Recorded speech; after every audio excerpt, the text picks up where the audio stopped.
Welcome to Behind the Smoke Podcast, Barbecue War Stories. My name is Sean Walchef with Cali Comfort Barbecue. We are recording above the butcher shop with my man Derek Marceau from Valley Farm Market. And this is our last episode of 2018, episode number 86. What do you think, Derek?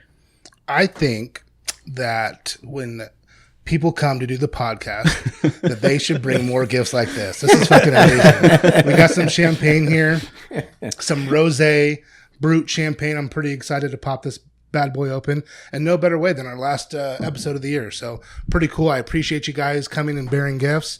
We got some stuff for you as well, and welcome. Yeah, like you said, it's the last one, last one of the year. I'm not, I'm pretty excited that it's the last one. Get a little bit of time off with the family, not have to worry about a podcast for a couple of weeks. So, but we're very, very thankful for all of our listeners, everyone that comes in, listens, spend time with us, following our journey. It's been an exciting roller coaster. I really, really am excited to see the growth in both Sean and myself. Listening back to the first episodes, it's very apparent to see how naive we are on some aspects in just the last couple years on how much we've grown in business and in our personal lives. And Sean's expecting his second child. Congratulations with that. It's Thank you. A baby girl. Thank you. And we're really excited to add her to our plethora of kids in the group. So yeah, man. I mean, I'm excited. It's cool. Yeah, I think for both for you and me, I mean, the fact that we've done 86 episodes now, I mean, we couldn't do it without Corey Wagner over here and Brian. You guys have been incredible. We appreciate our team.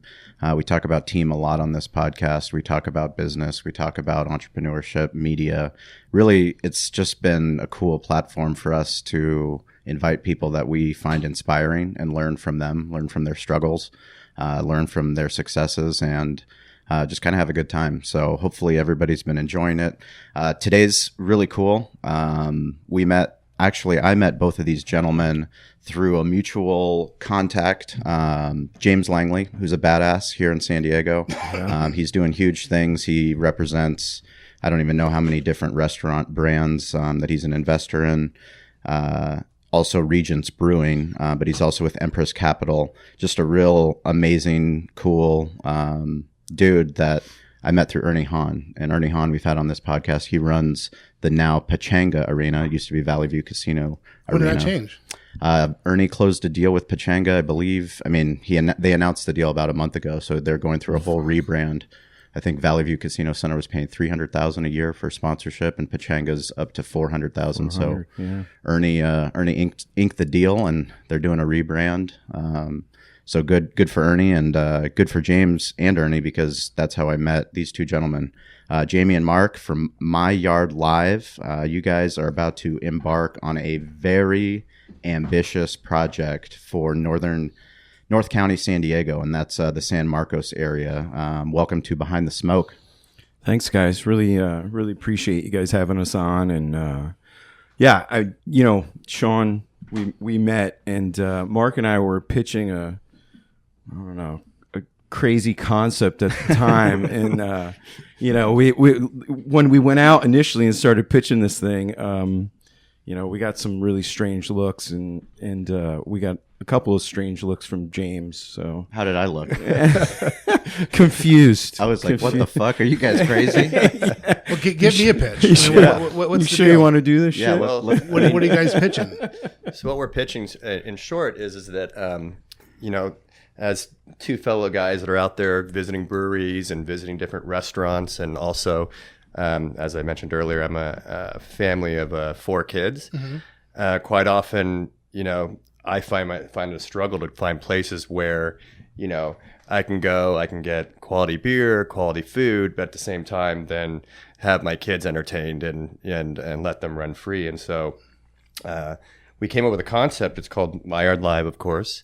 And essentially what we're doing is we're blending a brewery concept with a fast casual restaurant concept with a live entertainment center with a focus on families. So, we have 2 dedicated patios. One patio will be completely dedicated with kids, with a tree fort, climbing structures, and picnic tables out there. And then another patio a little more adult-centric with your, you've got your fire pits, and we've got an island-style bar that goes from inside to outside with your stand-up shuffleboard, bocce ball, ping pong. Indoors, we'll have everything from your old school stand-up video games and ice hockey, and what do you call it, air hockey, and so it's basically kind of always when you create a successful business, it's always good to identify a problem and then come up with a solution. Sure. And so for us, the problem that we came up with was, where can we go that's not Chuck E. Cheese or David and Buster's, where the kids are happy, but then you lose on quality food and beverage. Where can we go where everyone's happy? And so that was kind of the overall. I mean, summation. you guys have been in out with friends, and they're like, "Hey, we're having a birthday party at Chuck E. Cheese. Mm-hmm. Come on out and drink Bush beer and eat shitty pizza." Sure. And nobody wants to do that, so we're just trying to create a Sounds contemporary. really good right now. No, I totally get it. It's funny you say that. It was something that I really wanted to do about 2 years ago, and looked into it, then brought Sean and told him about I've been a certified Cicerone for 10 years and really get into the beer and wanting to do stuff. I've always wanted to get a brewery. And we had the opportunity to buy a brewery that was actually very, very similar to what you're saying. It was, we were going to have the outdoor, the live music, the people. We were going to have, a daycare kind of thing with a play yard. Was this in La Mesa? It was. It was. We had the opportunity to buy that as well. Yeah. Yeah. So we, we're going to do it. And then, just wasn't that guy was a fucking nightmare to deal with. I had no idea what he was. I don't know how Dave Cohen got a deal done with him. Well, yeah, David's a very, very smart, and what the Cohen Restaurant Group does, I think they're in great hands. That property No doubt. couldn't have fallen on better hands. Oh Right. man. So you guys are going to do that, and it's going to be up north. Yeah. In It's- San Can you Marcos. tell us more about the location of the property? I think that's probably one of the coolest factors. And should we open this up Who's before your we- landlord? Yeah, Yeah, let's let's do do it. that. Let's do it. Jeez. Cheers to San Marcos. Yeah. So we were introduced to a guy who's now an investor, general contractor, who was working with a property up in San Marcos. That's now the property that we've leased, and it used to be an old hometown buffet, and it's right off the 78 corridor. It's about 10,600 square feet inside. And the city of San Marcos, who owns the building, it used to be an old hometown buffet, and the hometown buffet actually closed down. They walked out one day, put a sign on the door, and walked out. Salt and pepper shakers are still Wow. Yeah, yeah. Pictures, old meat in the coolers, the whole thing. Wow. So the city of San Marcos has been sitting on the property for about 3 years. They'd been approached by Golden Corral and Holiday Inn and a bunch of others. And if you know anything about the San Marcos area, it's really developing. Oh, yeah. Big time. San Elijo Hills. And, Cheers, guys. Cheers. I'll cheers with my daddy's champagne, my Perrier. Still working on Perrier sponsorship. So the city of San Marcos has been sitting on it, and the city council has been wanting them to go out and find a concept that spoke more to their demographic, kind of younger families, developing something more contemporary, more Wait, are cool. you saying there's a city in San Diego County that is actually proactively trying to do something good for their community? I don't believe that. There's people on a council that are actually doing good things for their community. Yeah, That is amazing. Even news. so, that's breaking news. Breaking news. Breaking It's not news fake over news, there. breaking news. Wow. they actually sat. Yeah, as I said, they sat on the property for about 3 years, and to kind of find the right concept to bring in. Because they wanted food. They wanted food. They wanted a brewery. The story goes back in the day, they lost Stone, right? So Stone originally started in San Marcos, moved to Escondido. Apparently, the feel was they lost a great opportunity, which is obvious. Sure. And they've been looking for that ever since. And so they wanted to bring in a brewery first, family restaurant, but not a chain. not a Fridays, not a Golden Corral, something cooler, something contemporary, something that speaks more to the families out there. Some more craft, because that's where the whole industry is going right now. Exactly. Well, and they're Exactly. San Marcos is unique by the way that they're in the real estate business, so they actually own their landlords, But what's unique about this situation for us is that they're not approaching this as a landlord leasee relationship. They're approaching this as a partnership. And so when when they had said, when City Council said we're looking for a brewery restaurant concept, when we approached them and provided them with our plan, they were like, "This is what we want on steroids." So Wow. So now, Now- did you have an agent to represent you? we had a commercial broker. You did have a commercial We did, broker. yeah. And do you guys have live entertainment? We do. And how is that with your permitting? Do you guys have any restrictions? And what's the deal with that? Because I know that's a nightmare to deal with in San Diego. Yeah, and again, we've just been super fortunate. The city we throw things at them all day long, and they've just agreed to it. Open arms. And there's an issue with creating outdoor space that's a certain percentage of your indoor space. I Yep. mean, it's throughout the county, right? And so we threw at them, hey, we want to create 8,000 square feet on a 10,000 square foot building. What do you think? And they're like, let's make it happen. Yeah. Indoor entertainment, outdoor entertainment, the whole thing. So they've been a great city to work with, and the folks up there have been super great to us. So how many barrels are you going to do with your brewery? Have you guys got a head brewer? What are you guys doing? And what are you guys going to go after? Are you guys going to try to do the new, cutting edge hazy stuff? Or are you guys going to do more of a European style? What Well, are you guys gonna do? so we're getting a 10-barrel system, Okay. and currently we're modeling ourselves to do about 650 barrels a year. So we're hopefully being conservative on that front. Sure. As far as a head brewer, we brought on a guy by the name of Pat Korn, who was originally over at Cellar 3. He was the head brewer at Cellar 3, the barrel master at Cellar 3. Sure. So yeah, we're already Pat's considered very creative when it comes in terms of brewing. So yeah, we definitely have some really good. Well, Cellar 3 did a lot of stuff with Brettanomyces, right? Didn't they do a lot of sours and different stuff like that? Yeah, So- yeah, absolutely.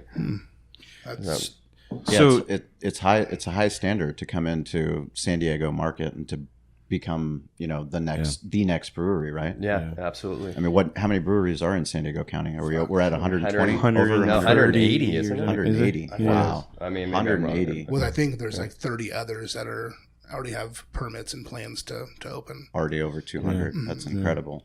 We have some pretty deep resources too on the brewery front.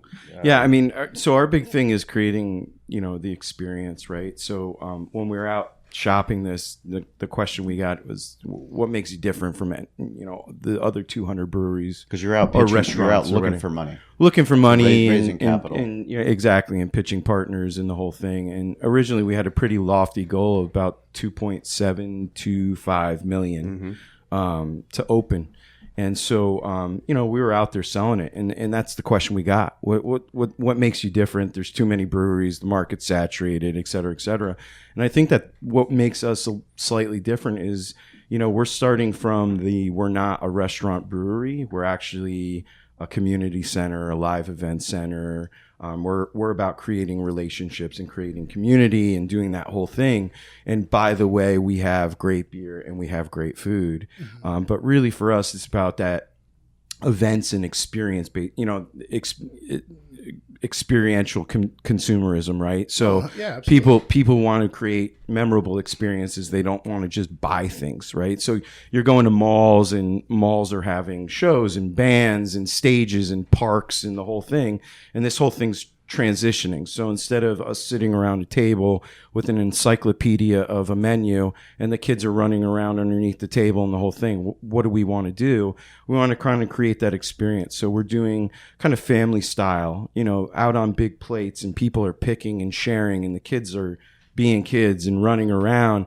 But to your point on the beer program, so one of the things we really want to do is, we want to have that quality beer, but at the same time, we want to create the new experience around it. So Pat is working on purees and tinctures and that kind of thing. So this idea of, we can have this wheat beer, But with this wheat beer, what do you want with it? Well, maybe we'll have some organic tangerine puree and a ginger tincture or whatever. So kind of creating that experience around breweries that's slightly different than what's going on right now. Well, and I think to take a couple steps backwards in how the concept came to light was that Jamie and I were at one of the larger breweries, and we were sitting there having a beer, and we were just having kind of an open discussion, and we looked around, and in the corner there was a couple baby gates with some building blocks and a little table, and we're like, wow, that's a poor attempt at trying to get families to come into this brewery. Sure. As well as just like this incredible space, but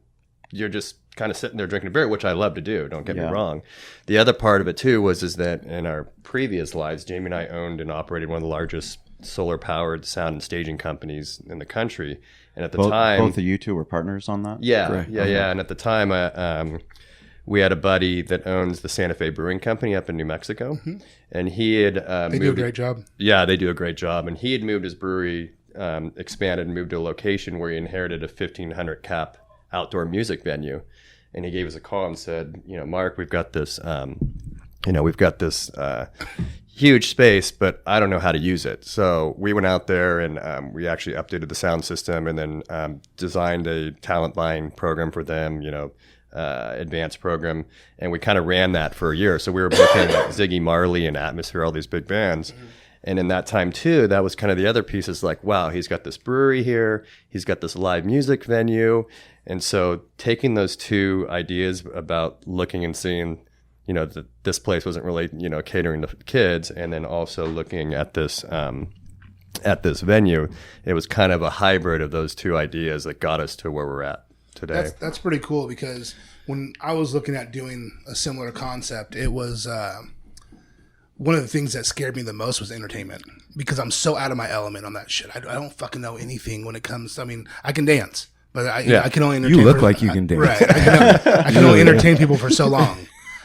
Three song max, and so it was just scary. And going back to what you said earlier, we talk about it day in and day out. People that run a business that are a transactional business are going to go out of business really, really quick.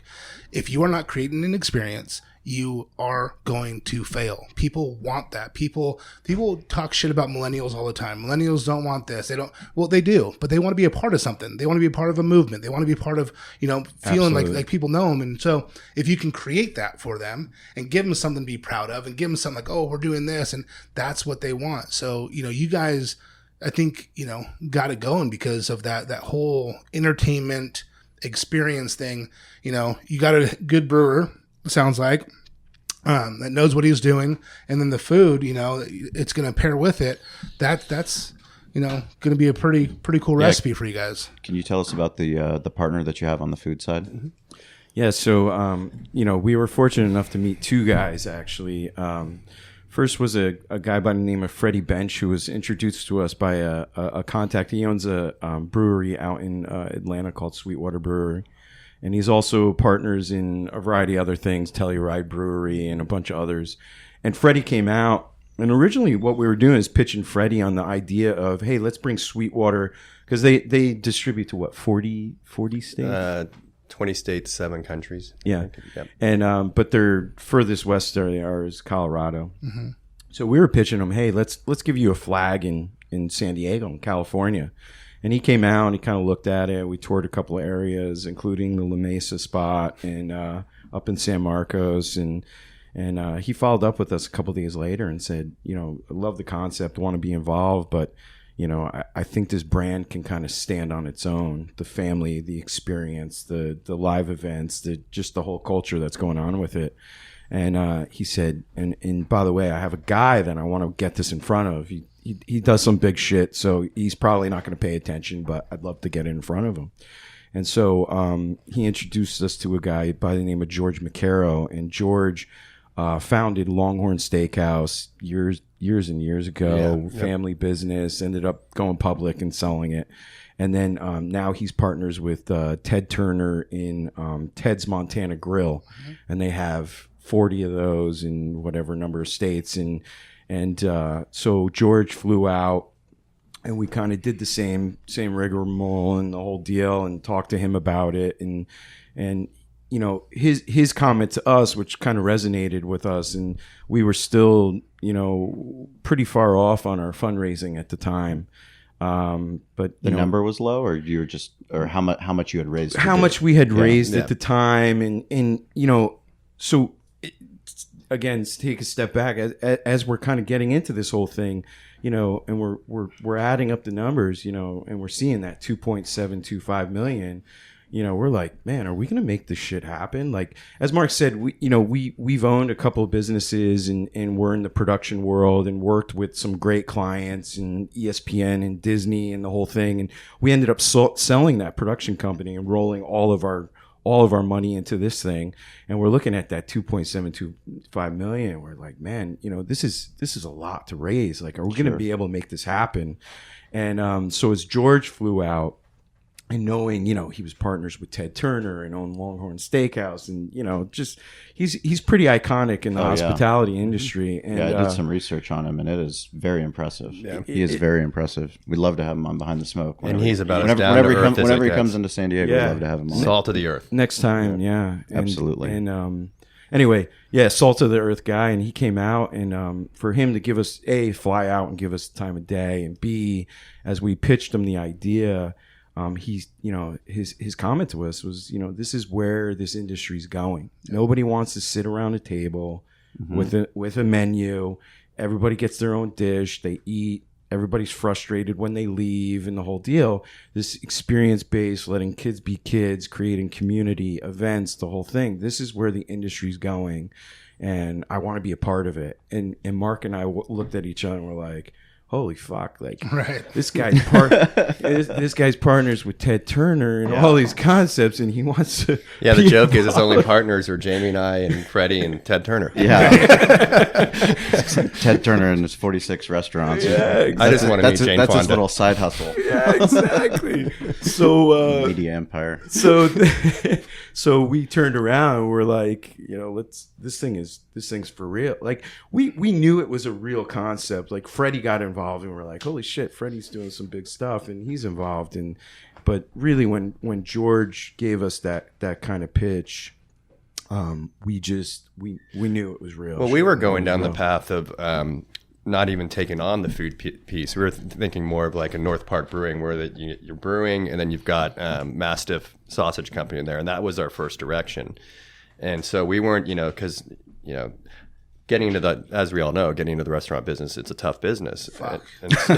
You'd have to be some crazy asshole to get into that business. So when we brought George in, that kind of shifted everything. That changed everything. That changed our financial model. That said, okay, now we got to actually reapproach this model as a restaurant brewery concept, and feeling confident about it. I'm happy you guys did that, because no disrespect to the other places that are doing that, it's not going to work. It's not going to work for very long. Yeah. You know, you as an owner, you need to make sure that you're taking pride in every single thing that you're doing. And if you don't have your hands in it, and someone else, they might not share the same vision that you share, and they might not care about the details that you care about. For me, and I know Sean feels the same way at Cali Comfort, like every little thing I have to make sure is right. And you know, it's very important, because I feel that my consumer deserves that. And, you know, we've been here for 63 years.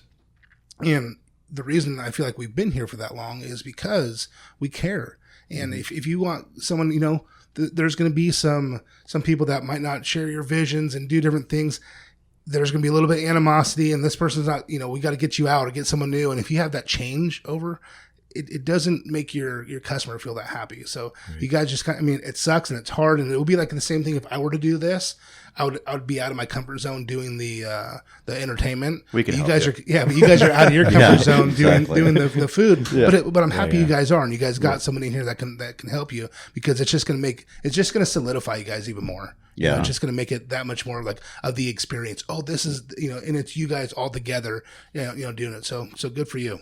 And originally, you know, Mark and I were thinking about doing, you know, 2, maybe 3 of these, right? And just we're cool with that. Sure. And that was kind of the concept. And as it continue to build, this idea of creating that brand and that consistency and that expectation of people coming in, and not only the experience being similar or creative and that kind of thing, but also the food and the beer also having that consistency, which is huge as well. So, and not being too big of a brewery. That's another big thing. I think 100%.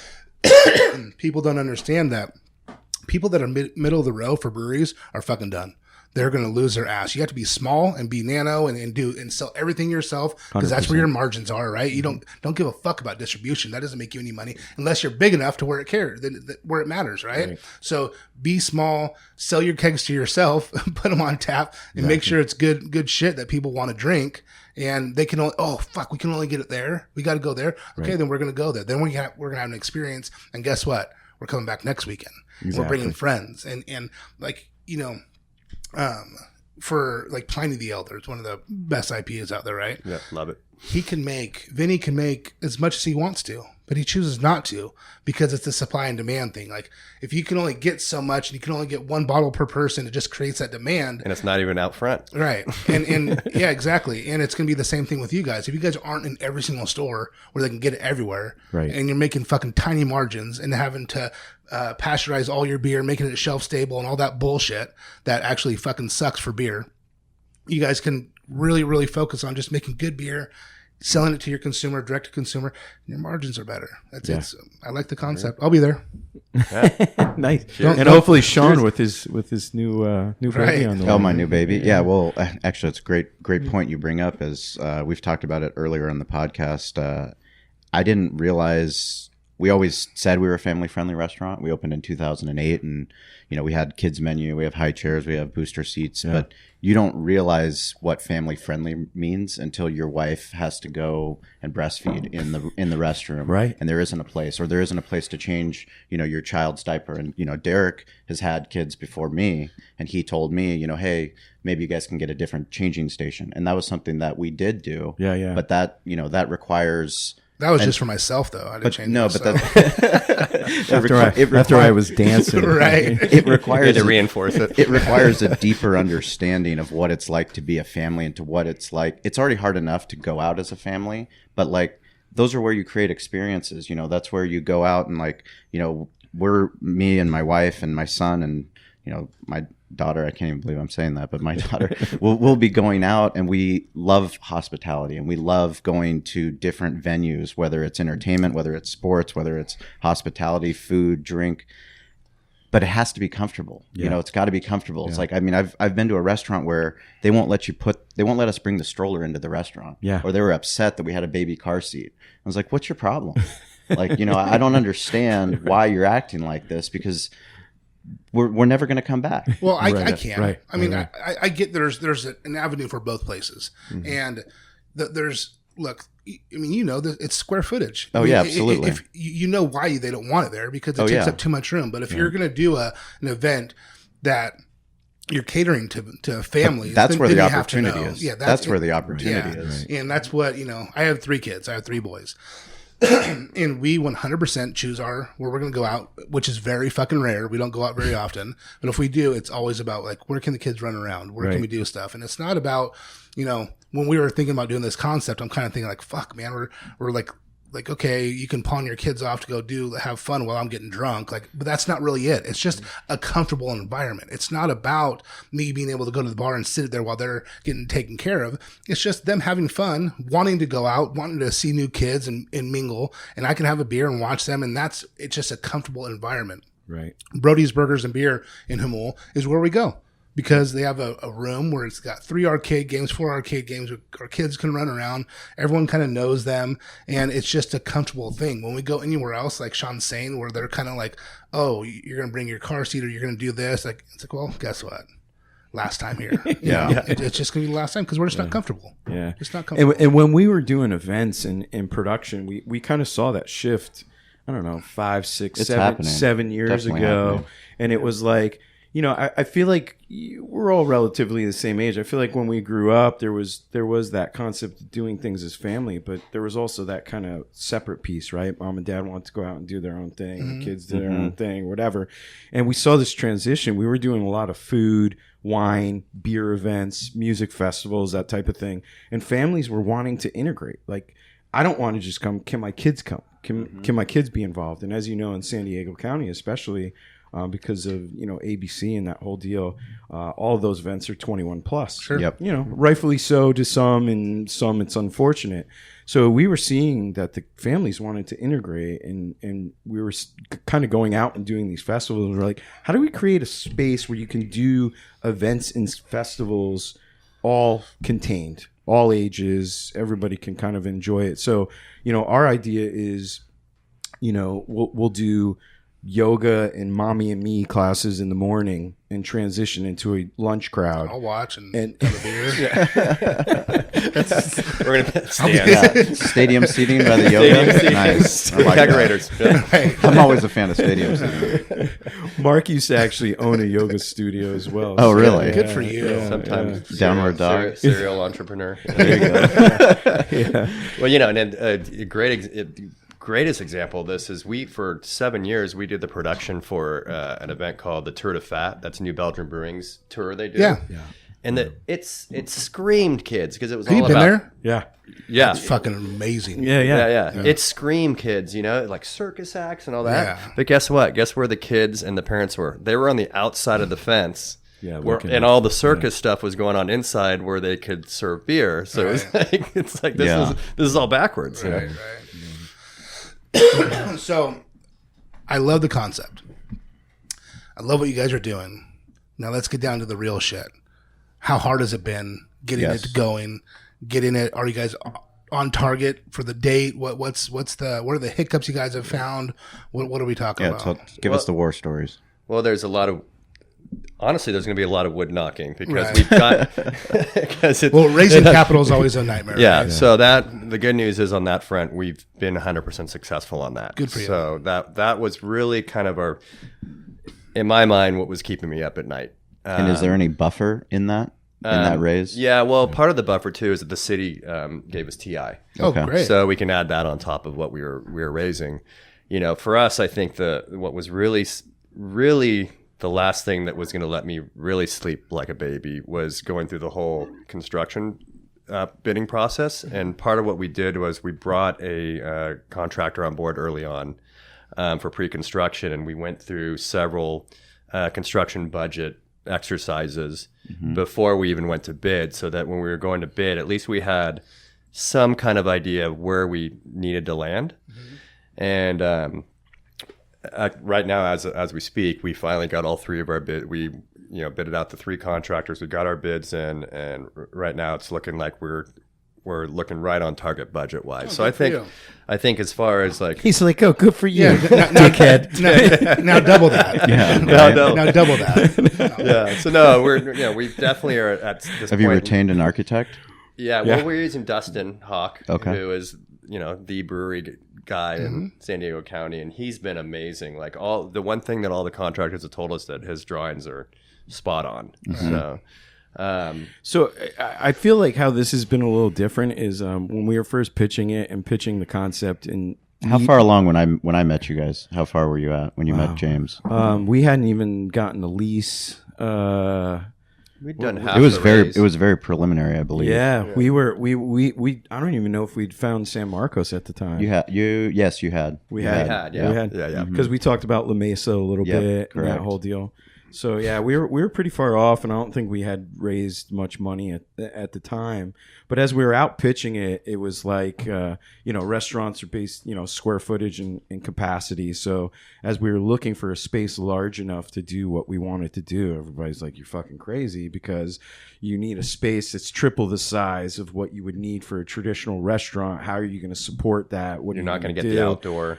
You're not going to get the outdoor component. You're not going to get the parking component. If you do get that component, good luck getting the live entertainment. So originally we had some investors who wanted to help us purchase the building. And surprisingly enough, it was more difficult to actually purchase than it was. I guess not surprisingly, but it was more difficult to purchase than it was kind of. I mean, it find sounds like you lease guys, options. you guys came into an ideal situation. What's the for lease? Sand- What's the lease? What are you guys at a 10-year and 2 5-year arms? Yeah, Yeah, exactly. exactly, 10-year, exactly. 2 5s, and some TI and some help along Rent the way. abatement. Yeah. Sure. Rent abatement, For yeah. a year? For a couple of years. Oh, good for you. Close to a couple of years, yeah. That's great. Yeah. So I think that was the first challenge. Is that how they're giving you your TI? Is through rent abatement? No, they're doing both. Oh, good. Yeah. It's I'm not gonna lie to you. It's a screaming deal, and again, it comes back to the city approaching this more as a partnership and wanting to get us in there and be able to offer this kind of amenity to the community. Because kind of we talked about location in the beginning, but as far as location, it's like Jamie mentioned, it's off the 78 corridor. We can see the city hall from the back of our building.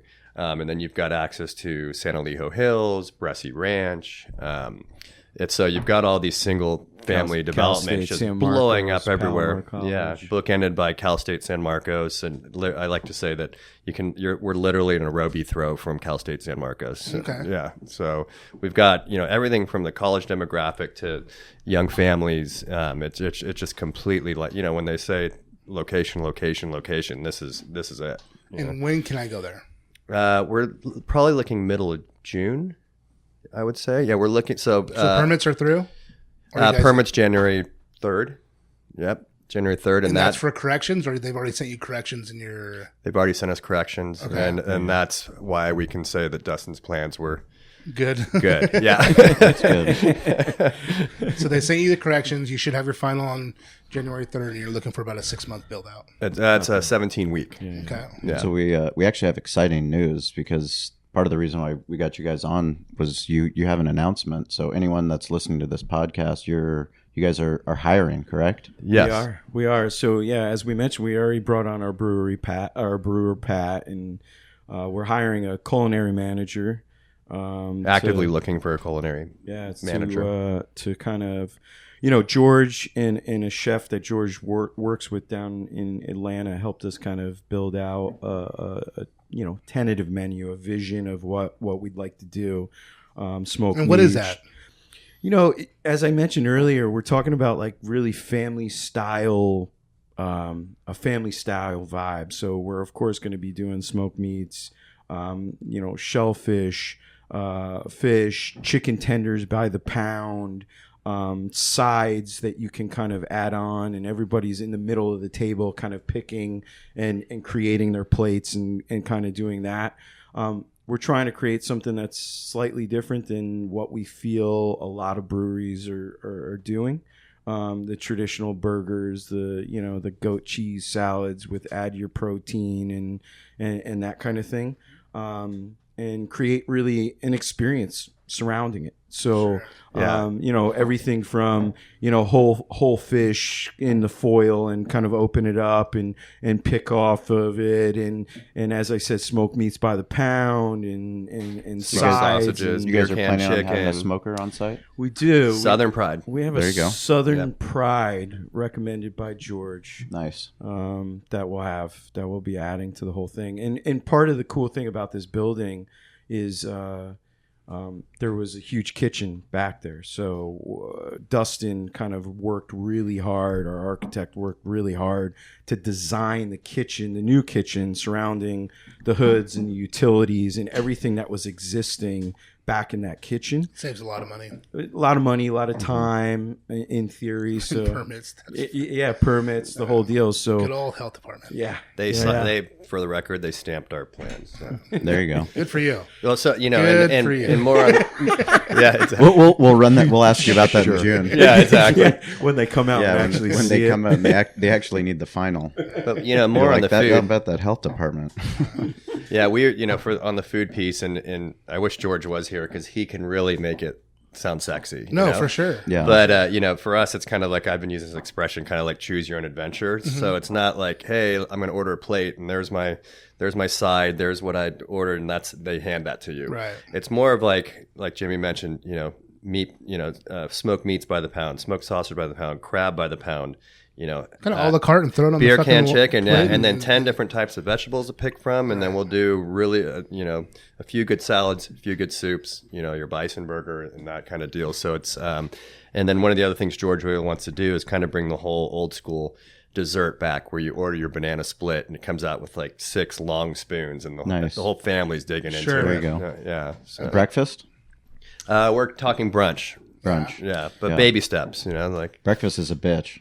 yeah, is it? It's great. It's high margins, but it's a bitch. It's If you a don't bitch. if you don't have a great breakfast crew, like it becomes very complicated. and you have to cross utilize all your items. So if you're really just I'm sure George knows all this, and but it's you have to be able to use everything you're using for breakfast for your dinners and stuff too, because if not, if you just have just this special thing for breakfast and you're not selling a lot of it, it's going to go bad. And the biggest thing for restaurants is waste. So you guys will learn that. And Well, they're already learning it. They've been talking to Sydney from RSI. yeah. Our girl exactly. Sydney. Yeah, we just had her on. She's amazing. Yeah. She is great. Yeah, if we're you guys excited. move- We're excited to work with them. So if you guys need anything, if you guys are, smoking your meats, doing stuff, let us know. If you guys need any help with anything, Love it. Feel free to reach out, and we're more than happy to come up and help out in any way we can to help you guys succeed. And we'll do a meetup with our crews and get everyone out to the shop and have a big powwow and drink some beers and watch some yoga. Absolutely. And for the record, I'm a big green egg owner. Okay. And I know how to There you use go. it. Nice. Nice. So yeah, if you are listening to this and you think that culinary manager and front of San house, Marcos, front of house front of manager. the house, yeah.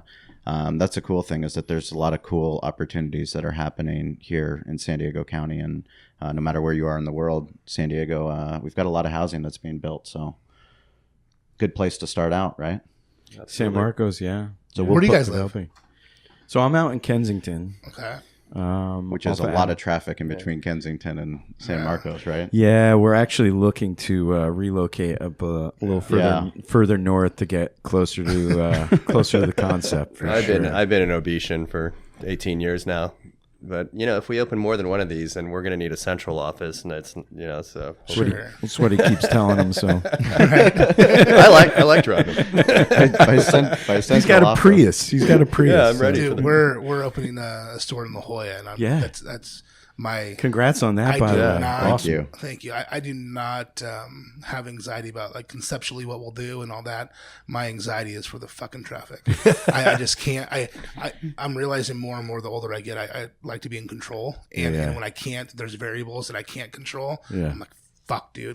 I just want to make sure that I'll take 45 minutes. Sure, it takes 45 minutes. No problem. I'll schedule it, or I'm good. I can do my, different interviews, or I can have phone calls or whatever through my travel. It's great. But it's when it takes an hour and 30 minutes and I didn't know, that's when I'm like, I just fucking, I lose my shit, man. I'm not good with that. So Yeah. I'm sure you guys will have those struggles, but you guys seem a lot more level-headed than I am. Do we really? We must be coming off really well today, I guess. Well, you got the East Coast West Coast vibe between Jamie and I. Right. So yeah, everything we talk about today will be in the show notes. We'll put links in there to My Yard Live and how you can apply for the position if you're interested in that. Also following them on social. You guys are going to start gearing that up, I'm sure. Yep. Working on that. Yeah. We're at My Yard Live on Instagram and Facebook and Who's running those all that accounts? good stuff. You're looking at them. You're looking at them? Yeah. Well, if you ever need any help, we got some qualified people over here. Oh, in the beautiful. room. Yeah. Gonna need a lot of help. I have a feeling. So Yeah. Well, we, Derek and I are so grateful that you guys came down here to spend some time, and everybody that's listened to this podcast. It's crazy that we've come 86 episodes in and closing out 2018. 2019 is going to be a very, very exciting year for Valley Farm, for us, for our listeners, for our family, for your family. And we're going to come up and party in San Marcos. Now you guys, you guys gave us a reason to come up there. We do want to give our social shout out. Is there any hotels close? So There is actually right there. right next door. Right next door. That's perfect. Food.guy.ry out of Henderson, Nevada. He's been tagging us on social, listening to the podcast. We appreciate it, whether you're into barbecue, not into barbecue, if you're into events, if you're just following along the show. Tell us what you're doing. Follow us on social. Send us messages. Derek and I can't thank you guys enough.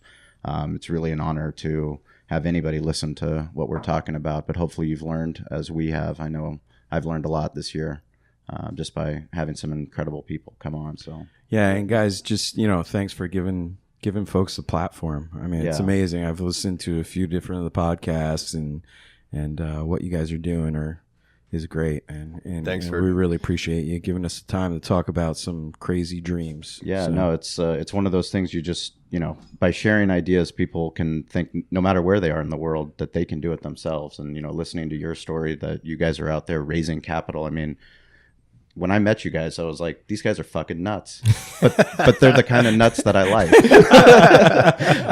I like people like you, people that are out there doing bold things, and what you're doing sounds really cool. Yeah. So thank you. We feel honored to let us come on the last show of the year. Yeah. Coming out with the bang. Closing out strong. Champagne and doing our thing. So again, thanks guys. We really our team will, we're going to put together a best of episode for the first one of the year, and then we will be back coming strong in January. So thank you guys. Hey guys, this is Sean and Derek, and we just really want to thank you for listening to the podcast. It means the world to us. We'd like you to go check out BehindTheSmokeMedia.com. That's our website where we have barbecue resources for you to help build your barbecue business. We also have events listed, so anything that's happening in the West Coast barbecue movement, anything that's going on, we want you to go check that out so you can learn more and get involved. We also have show notes from all the episodes, so anything we talked about in the episodes, you can find detailed show notes there. Plus, you can just get in touch with us. It's important that we're here as a resource for you, so please reach out. Let us know how Derek and I can help you with your barbecue journey. Get involved, stay curious, and follow us on social at Barbecue War Stories. We'll talk to you soon.